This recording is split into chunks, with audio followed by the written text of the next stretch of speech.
Hello everyone, this is Impulse and welcome back to HermitCraft Season 5. We are back here today at the scene of the crime where I lost all my levels. Oh, look at all these guys waiting for me. I wanted to talk about a few things because I had a few things pointed out to me, a few things that I didn't mention as well as to why I died. What caused me to die after being so successful through 861 levels of gaining XP here. And I wanted to explain it a little bit, so was mostly my own fault, guys. I have beacons in here, as you can see. We're getting strength 2, resistance 2, and regeneration. Now, I was in the middle of tearing out that big circle that was on top, the original circle that we had done that I thought was a little too low and I wanted to raise it up, so I tore it out. So I went down and I turned this beacon from resistance to haste 2. And then also to make sure that the thing was fully covered, I did that one in that corner as well. I took away strength 2 and put it on haste 2. And I think we still had strength from another beacon. But anyway, that meant we weren't getting resistance at all. And our strength was only 1, which may have required more hits to kill the guardians. And so due to that, we were actually like getting hurt a lot from hitting them. And that would cause us to eat more, and I just wasn't getting enough fish back from killing them to keep my hunger bar up. And once my hunger bar started to go down, and it went down enough that I wouldn't replenish the hearts, that's why I died. Also, there was a little bit more at play here that caused it. When I AFK'd that day, I was wearing my elytra. And really, I should have been wearing my chest plate. That would have taken a little bit off of the damage value as well to help out. And in this case, I do have thorns, which obviously when we first hit them, it's going to take some damage, and then the XP comes in. So we're losing a little bit of XP due to that. But I guess they're hitting us anyway, so it doesn't really matter. Look at all the armor's taking damage from their thorns, so didn't really matter too much. But anyway, you're losing a little bit of XP, I suppose. And then another reason why, I don't know if you guys watch Vanilla SMP at the time, speaking of there, he just left the game. At the time of my death, he was doing this thing with showing his viewers how mob cramming can be turned off. And so he had built up a whole bunch of skellies in a skelly grinder mob farm where he had turned off the mob cramming. And so he had a whole bunch in one chamber, kind of take up the mob cap. Entities, what are we looking at? That doesn't really tell us anything. But anyway, each player gets about 70 mobs in their own personal mob cap. So for instance, right now there's 6 people online. So that's what, 420 or so? Unless the people are like in range of each other, and then you get this whole overlapping thing, and that changes it a bit. But anyway, so if he had like 420 skellies or whatever, I don't think 6 people are online at that time. But if he had taken up most of the mob cap, these guys are going to rain down pretty slow, and so I kind of do that to others as I'm in here as well. But luckily, we still get a bit of mob cramming going on.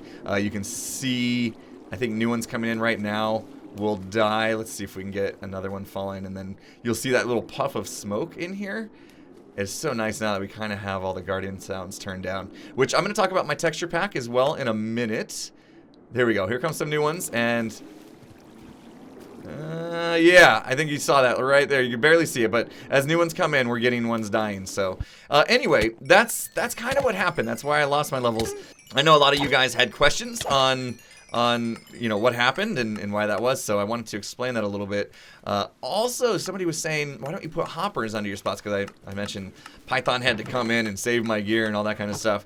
Well, the deal is, yes, I could put hoppers underneath these daylight sensors. I don't think with these doors closed that they get any signal. You see the power is 0, so they wouldn't lock the hoppers or anything like that. But the problem is, as I'm in here hitting these guys, their loot kind of flies everywhere, and so if I'm not picking it up, because I will get full of inventory at some point, it basically lands in these hoppers and fills it up anyway. So I have to have a pretty massive storage system to just keep all their loot from this spots as well. And obviously these are like, oh, no, I've been constructing some lanterns, so we are starting to fill this up again, which is good. But anyway, yeah, that kind of explains it, I guess, for those of you wondering. And what else? What else? So, so we did the poll. We did the poll. You guys came through and over 7,000 people voted. The poll to whether or not we should start up this challenge again. 7,000 people, over 7,000 people voted, and 80% of you said we should do it again. Now, I did get a lot of comments saying, yes, I did answer you should do it again, but probably don't rush into it, right? Maybe take a little bit of time to, you know, just recover from the whole ordeal, that kind of thing. And so I think I'm going to do that. I think I'm going to take a little bit of time before we attack this challenge again, the challenge to get to 1,000 levels.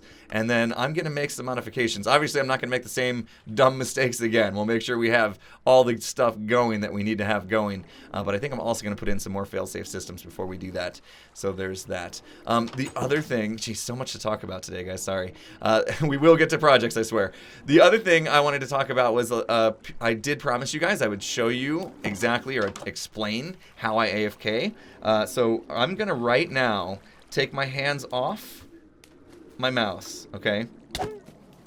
And you're going to see what happens. So I'm going to prove to you that my hands are off my mouse. I'm going to start clapping right now. And at some point, I should swing my sword. So you're hearing my two hands clapping, so you know I'm not on my mouse and not on my keyboard. And you'll see every once in a while, there you go, I swing my sword. So how does that happen? How am I able to play this game without playing this game? Without, you know, how am I able to get this XP without actually being at my keyboard? I'll explain it to you. So there's a couple ways you could do this. There's a program called AutoHotkey that you could run, and basically you tell AutoHotkey to do these keystrokes. So in this case, a left click to swing the sword, and then I also switch hands to make sure that I pick up the fish, because there's some weird thing about fish in your offhand and not picking it up if you have spaces in, you know, your other inventory or whatever. So I do this quick switch to make sure I get some fish, and then I hold down right click long enough to try to eat the fish in case I'm hungry. And then it waits for a little bit longer. So right now you're seeing this wait time, and then it will cycle back through. There's the swing. I switch hands. I pick up some fish. If I were hungry, it would eat it. So I don't use AutoHotkey. My keyboard is a Logitech keyboard with G keys, and these G keys allow us to program macros, basically. So I've programmed that macro into my keyboard and basically assigned it to this G key that I basically set a Xbox controller on top of just to keep the key pressed down, and then that's it. That's it.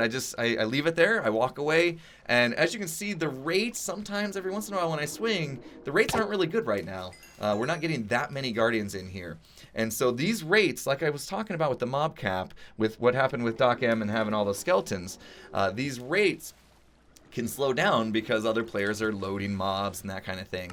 So really, this whole farm and the rates of this farm are very dependent on who's online and how many mobs they're loading and that kind of thing. So if I was on here all by myself, the rates are actually really, really good, considering the fact that I brought up the Y value by building Atlantis on top. I mean, you can't complain too much with these rates now, but they definitely are being impacted by other players. So, okay, went over all that. I think that was most talking I've done to start a video in a long time. So hopefully I covered all your guys' questions that you had in the comments. And we're going to move on to some projects today. What I want to do is I do a lot of live streaming. I know I mentioned that before. I live stream 5 days a week. And unfortunately, I know a lot of you guys can't make it to those live streams. They just time zone wise don't work out for you, or you're busy or whatever. That, you know, YouTube is definitely a on-demand way of seeing me here on the HermitCraft server, whereas live, you pretty much have to be available at the time that I'm actually going live, which is usually 3 p.m. PDT, in case you're wondering, Monday through Friday. So what happens on these live streams is I typically get a lot done that I don't even bother to show off in these videos. For instance, I've built a few farms on this server that I don't think I've ever talked about or shown you guys in videos. So today I want to do that. I want to take you through some of these farms that I've built, and a few of them actually need some help. Didn't build them up, you know, or I left something wrong with them, not on purpose, but you know, just there's something wrong with them that we need to fix. So I'm gonna take you kind of through the farms one by one, and we're gonna get them fixed up. Oh, Tango released a video. Yeah, his redstone is much better than this. I copied this off of a guy who promised a silent sorting system, but this is now old news as Tango has done his redstone wizardry and came up with one that's much more compact. So I think at some point I will actually tear out this redstone and probably convert it to Tango's design, because it's a lot better. It's a lot better, and it's not flashing constantly, which annoys me here.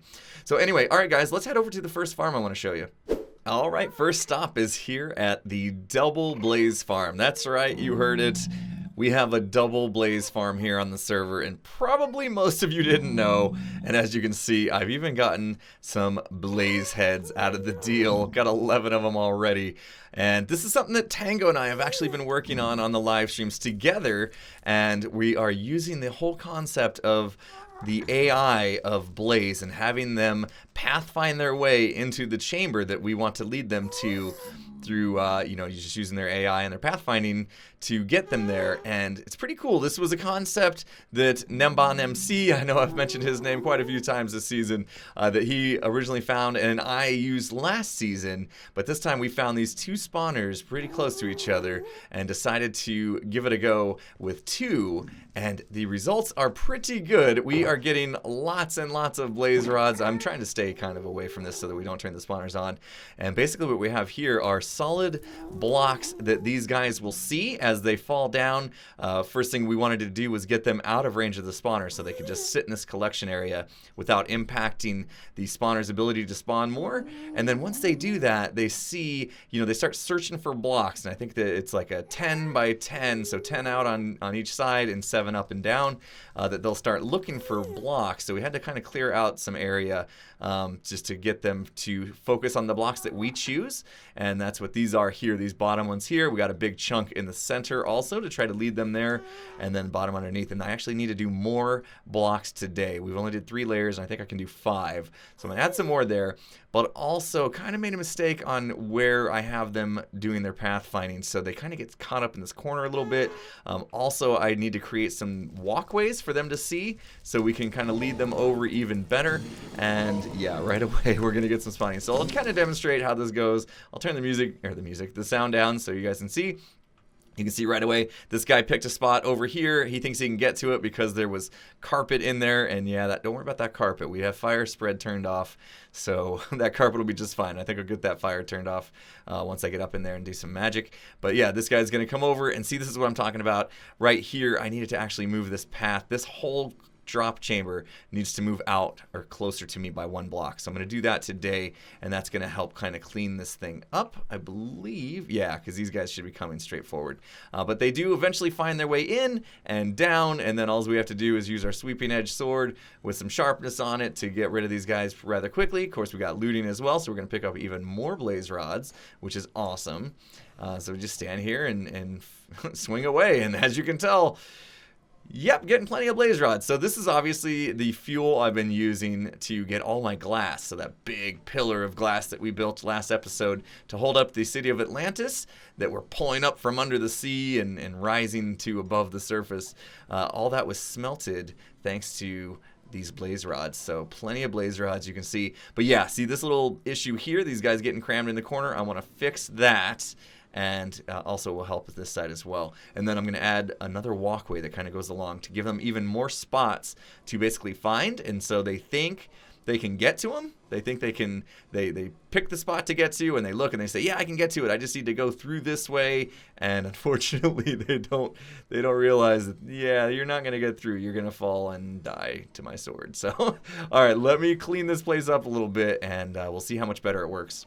Okay, so the changes have been made, and I've been watching this thing just for a little bit, and so far it's working perfectly. This is working as I would expect it to. We've moved this whole thing forward a block, and now these guys just have this straight path to come straight through here, and these guys just need to go over 1 block and then through, and they're doing that flawlessly. They're not getting caught up like they were before. And so if we stand right here, you can see both spawners are activated. I think if I go back 1 block, it turns off. So yeah, you kind of have to stand pretty much on this half of this block it's pretty finicky how close you have to get, but that's okay. You just stand right here. Typically you're going to stand here anyway to be killing these guys, so no big deal. As long as both spawners are going, I'm happy, and they are, and you can see the rates are actually really, really good. Let's see, we got some blaze rods coming in, of course, from these. For those of you wondering how are these blaze rods getting collected, there's actually hopper mine carts in these concrete powder blocks. So basically you just put some hopper minecarts on a rail, broke the block so it would fall onto a hopper, which is pointing into this chest. You can see there's 3 hoppers back there all pointing into this chest, and we have hopper minecarts on top of those, and then concrete powder we just dropped onto the hopper minecarts so that the blaze rods can get collected through it, and we got this little one wide chamber that the blaze can't see us, and we can kill them without any risk. And so as far as changes I made outside of that with the pathfinding stuff, you can see here, I'll go outside here, and hopefully we won't get seen by any blaze that are on fortresses. There's one back there, hopefully he doesn't see us. I brought down this all the way as far as these blaze could see. So when they're standing on that block, they can see 7 down. So if they choose, oh, okay. I guess that didn't last long, and now the problem we're gonna have is that all these guys, yeah, inside there get angry. Oh, I hate that aggro spreading thing. But yeah, I have all these blocks that they can detect now are within range, and they're completely filled in, and I of course didn't waste concrete. I filled in the inside with netherrack, and then just the outside is basically a casing. So I did that on both sides, and then if we go up inside this thing, kind of explain a little bit how this works. So what Nembon found out, and that's basically where this concept came from, I mentioned already, is that Blaze will look for solid blocks to pathfind to. And so, like I said, they go 10 out in all directions and then 7 up and down. So if they were to pick one of these blocks, then they're going to try to find a path to them. And that's what we've created here, is this path.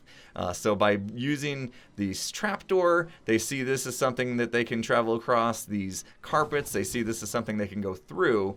And they'll basically just try to follow that path to get to wherever they targeted when they spawned.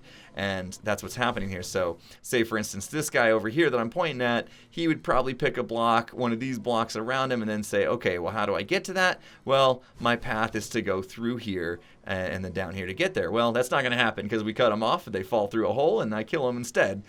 And so we also have that over here. They can target these, and they think that there's a path to it, but instead they're just going to get led into the killing chamber and all the way around here. So pretty cool, and it's working perfectly. So I do want to thank Nembon. He was actually watching one of our live streams and said, you know, Tango and I were trying to build this up, and we had a bit of outdated information. He had discovered some things since the video that I had originally watched when I built this up last season with just the one spawner. And so he offered to send me a world save of him kind of designing how it should be with where the blocks should be and the paths should be, and took the seed of the server of this world, and yeah, it was really cool of him to send me the file. So thank you, Nembon, if you're watching. Appreciate that. It looks like, aside from me going outside and aggroing these guys, this thing is now working great. Oh man, carpet's on fire now. Oh well, it's not gonna hurt anything because fire tick's turned off on the server, but unless I get up there and break that carpet and put it back, it's going to be burning forever. Oh well. All right, so I'm going to get out of here now. I'm going to I guess I'll just leave this mess behind. I want to show you another farm that I had built up on stream and haven't even mentioned in a video. Now this one doesn't really need any work, at least I don't remember it needing anything. I just want to show you it just so you know it exists. And then I got another farm that you have seen that does need work. So that's how we're going to finish off the episode today, is I'm going to head over to this next farm so you guys can see what I've been up to. All right, so this place may look familiar to you. This is the desert I decimated when collecting all the sand I needed to fill the ocean monument. And I have a beacon out here with haste on it because down here is where I've been doing a lot of my speed mining, so trying to get lapis and diamonds and things like that. But right next to that is a double spider spawner that I had found out here. So I was just walking around out here and I noticed that there was a couple spawners just sitting out here. And if I break this open, I just realized if I break this open, I'm going to lose the blocks, but that's okay. Let's see if I break this open. Yep, you can see a spawner there. And I think there's one over where is it? There? Okay, so there's one, and the other one's over there. So pretty close together, which was nice. And I went ahead and did the whole room with water flushing them to one side. Okay, so I did lose that block. Let's see if it picked it up down in here. All of that water is flowing into this space. So there we go. All right, let's go back up. So real crude design here was just basically water flowing. I did have to do some magic on the walls though, because spiders were climbing up and just getting stuck. And so what I did is I actually put, and you can kind of see it here, I'll go back another block, we'll lose a couple blocks here.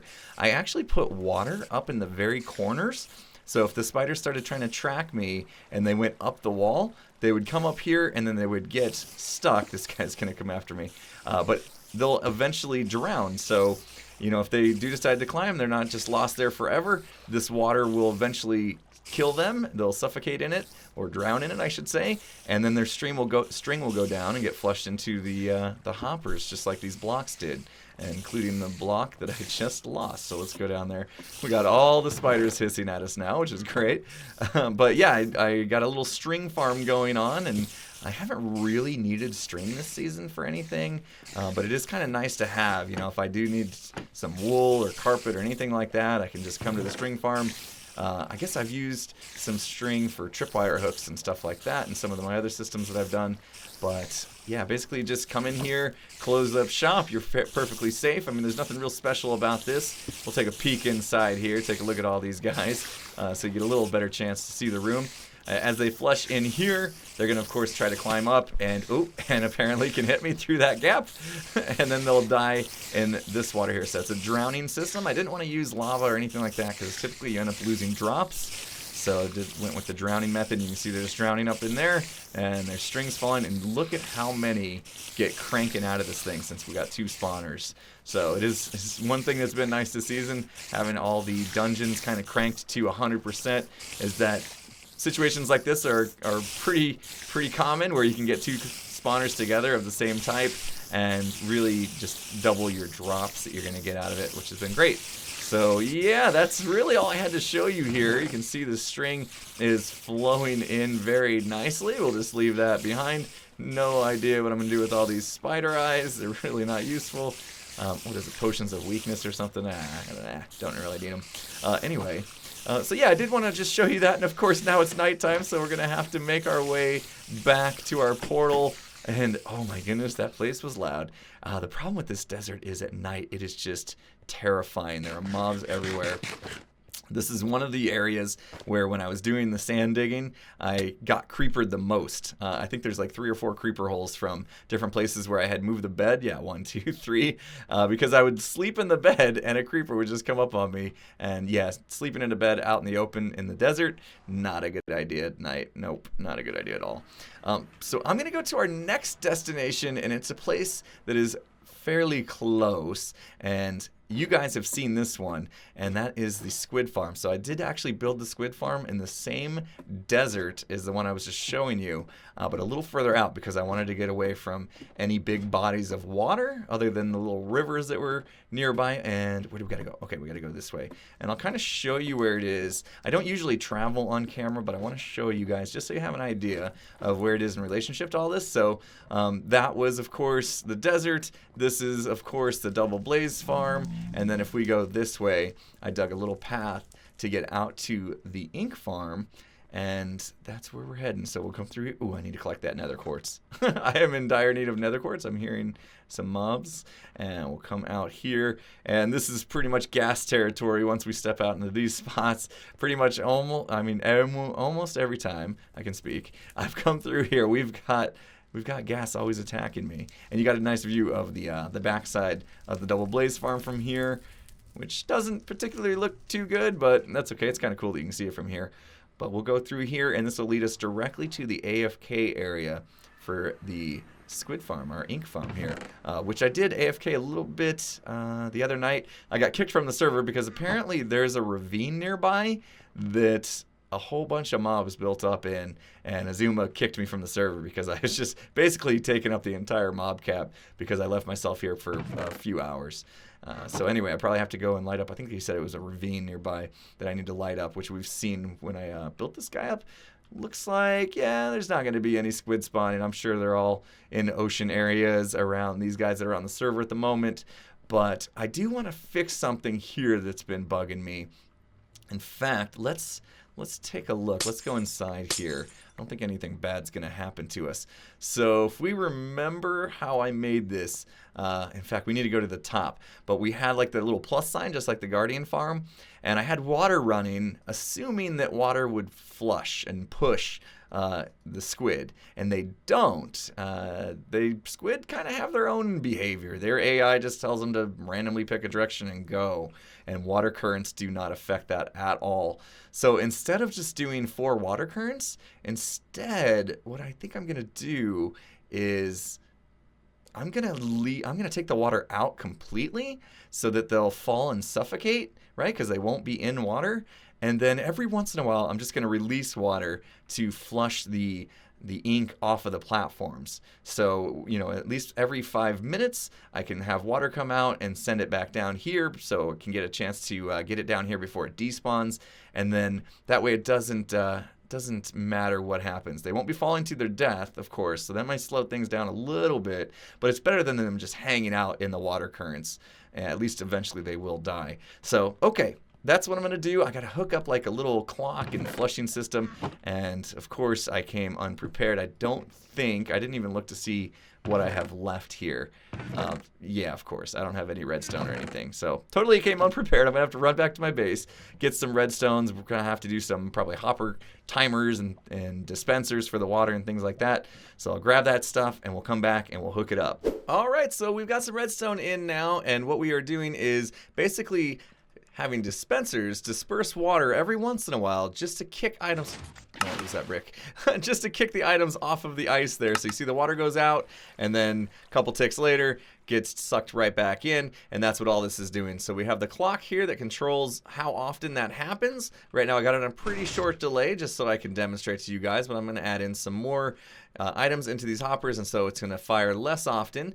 But basically that's just going to extend, this will extend the signal going to here. It's a pulse limiter right there that's going to go ahead and send this through this side to these guys, and that's what controls the delay between the water getting sucked back up. And so we get 1 pulse for the dispensers to go on, and then after the delay happens, it shuts off. And so that's what you're seeing right there, which is perfect. That should give us the opportunity to have the squid fall and then start to die from not being in water once I add more items in here, and then they'll die and their ink sacs will be sitting there waiting for us to get flushed over and down into the middle, and that way we don't have any squid just kind of lingering on those wings anymore. And so I just took that signal, ran it all the way down this way and then down that way, so that's 3 out of the 4 wings done. You can see I just kind of came up here on these half slabs to bring it over to this side, and so there's the 4 dispensers on the other side of this guy, and then all the way around here for the 4th and final wing, and we are good to go now. This ink farm should be a little bit more efficient, as we aren't going to have squid just kind of hanging out in those water currents saying, yeah, I'm a squid, I can't be pushed by water. Come on, dummy Impulse, you should have known better. So anyway, guys, that is fixed. I'm glad we got that done. Today was all about fixing up some farms. Hopefully you guys enjoyed it. I'm going to call it a day for now. But if you did enjoy the episode, please hit that like button. And if you're not subscribed, make sure you subscribe before you go. With that said, I'll see you guys again next time. Have a good one, everyone.